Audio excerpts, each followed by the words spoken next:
So finally, your path has directed you to something totally different and in some way totally new.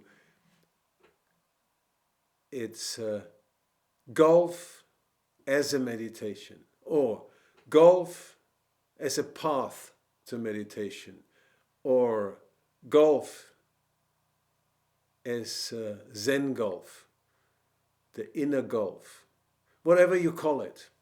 But you have shown interest to find out more. What is it all about? Maybe there is something for you which has been lingering in the back of your mind for a long time, but you didn't have the courage or the drive to look for it in a more total way. So let me explain you what it is all about. People want to know what the impact of meditation might be for the golf performance. And there are so many misconceptions about meditation for athletes. So let's clear this up first. When we talk about meditation for golfers, this is not a technique of teaching the game itself. It will not replace the work of a golf pro or whatever technique you use in order to learn the proper or the best technique for you.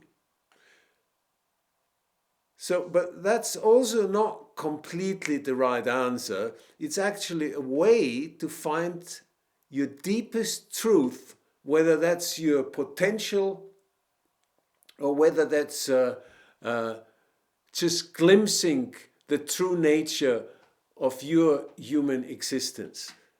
It might also have some side effects, like making you feel more in the moment and fully alive, but that doesn't mean it can improve your game of golf as such. But sure, it will change the quality of life and so also of golf itself. It is more like unpeeling an onion. As you uncover different parts of yourself, you can develop a deeper understanding of who you are. And this is also true in the game of golf and of life, of course, but it primarily applies to your personal development. In Taoism and Zen, we say that what we see before us is but a reflection. And you might not know this, but the intention to improve is the way to discover what we really are. And this definitely isn't a process of just learning new techniques, which is an essential part of the popular games for a start. It can also change how we methodically perceive the act of learning a complicated move, as we know from golf very well. You might not know this, but the intention to improve is universal. And the journey of discovery is our way of finding out who we really are and what's hidden within us. So learning new skills isn't a one-time affair or process. It's also an integral part of engaging in popular games as such. It can allow us to think differently about how we approach inner and outer learning as well, simultaneously. The first big question is what people do during a meditation and why it could work for golfers in particular. From there, you ask if meditation can be a friend, an ally, to something that is central to our sport. Not only golf, any sport or passion. So this course can be just as applicable for any sportsman, But we are focused in the moment with samples and examples mainly for the game of golf. It can be observed that despite all these technological advances, the human body has reacted or acted virtually unchanged. So there's definitely two sides to it which need to be observed during the process of the inner and the outer meeting each other. We're disconnected from the real life in such a way so that we biologically going through a process with our emotions and memories in a much more automatic way, which when we even do the most mundane things, stress of everyday life, day-to-day life, can evoke profound physical and psychological reactions without being able to identify the cause at the same time. So it becomes an automatic result of meditation that we get more in tune with what really is and what surrounds us and what we call a law of nature. There are several factors that affect how well we perform on the course at any times, or let's say during the play or the tournament or whatever it is throughout. For example, sometimes we may not feel very much connected to our perceptions, to our body, or they may not necessarily match up with what we know about what's possible and what's our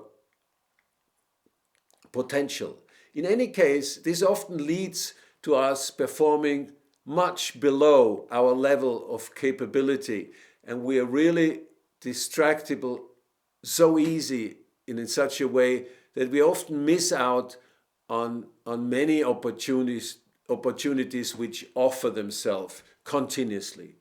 So the root of this problem is our constant self-doubt,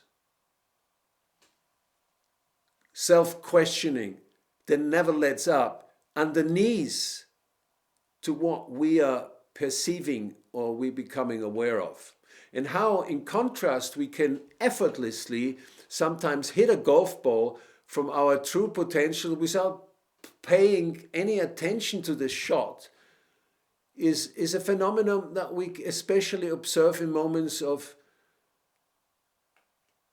inner emptiness, sometimes tiredness, or moments of laissez-faire, or we make a putt from far away, very sensitively and gently, without even trying through the mind. These are moments where we don't try and manipulate or steer or do things. It's just like happening by itself. So it's an observable fact that many people are remarkably talented at hitting a golf ball from their true potential without paying any attention to the shot. This is especially true in the moments of this emptiness we were talking about.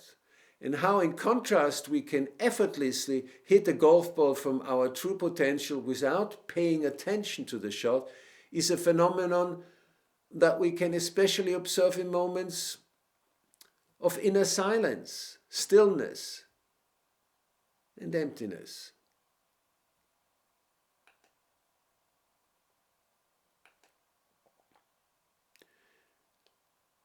Very often,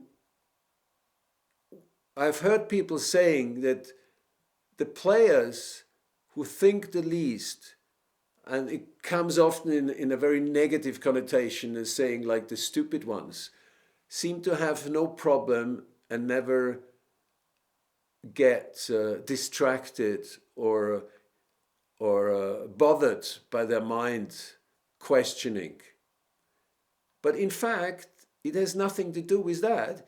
It is more a process that these people have naturally more connection to their silence, emptiness, or inner communication.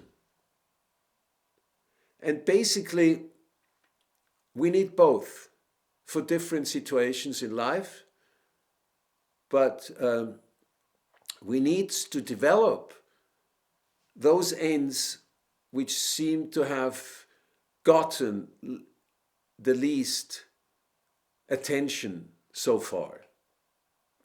So this is because in those very moments we're actually waking up to what's happening.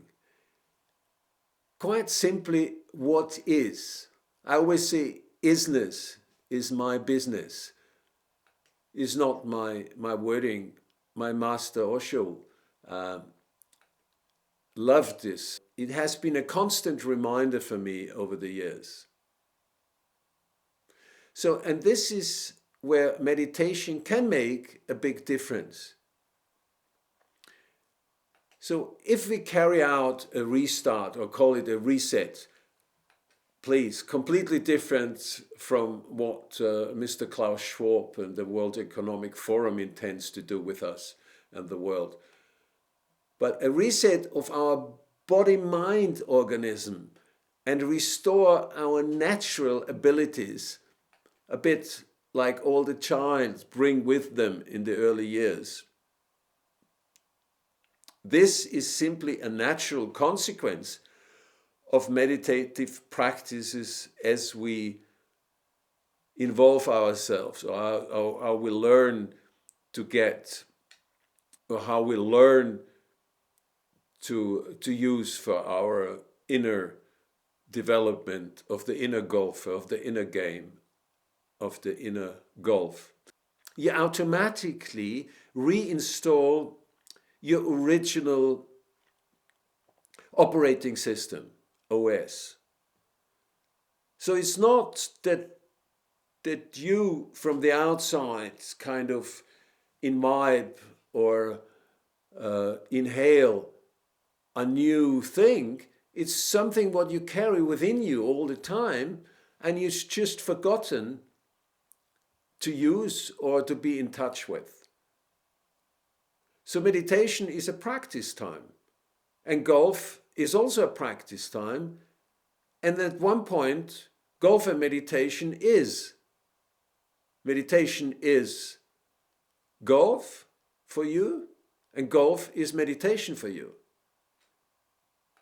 And we do it not to just do better, but to also live more consciously and make the most out of our journey, as the journey is the joy of our life.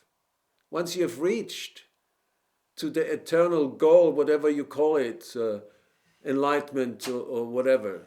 Some people say heaven, with or without virgins there. The journey has none of these ups and downs and this joy of winning and losing things and letting go and holding on. And so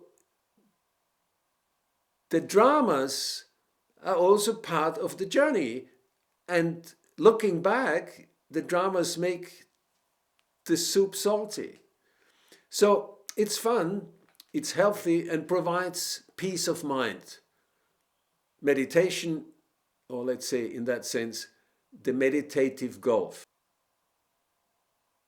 So once more, we don't get better, but we do everything to become more alert and more conscious in our day-to-day moments, life, and we consciously train this during the action of golf, but obviously also in the lots of time in between the shots.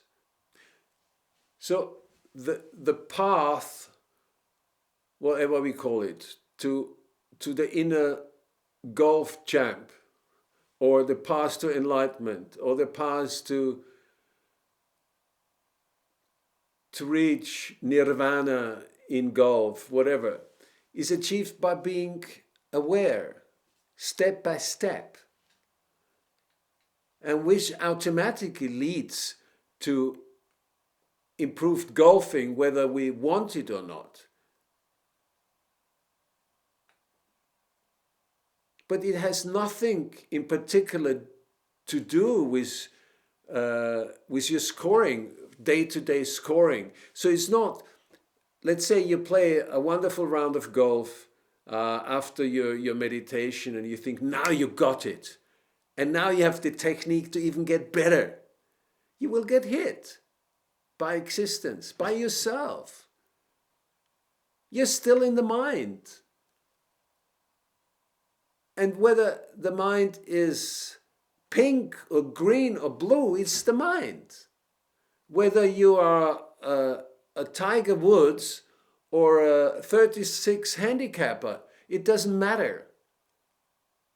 In fact, I always say the 36 handicapper has got it easier because he has not much to lose in have landed here in our seminar, or maybe he can let go of his 36 identification handicap. But for Tiger Woods, he tries to do in some way, but we know how self-sabotaging it can turn out to be.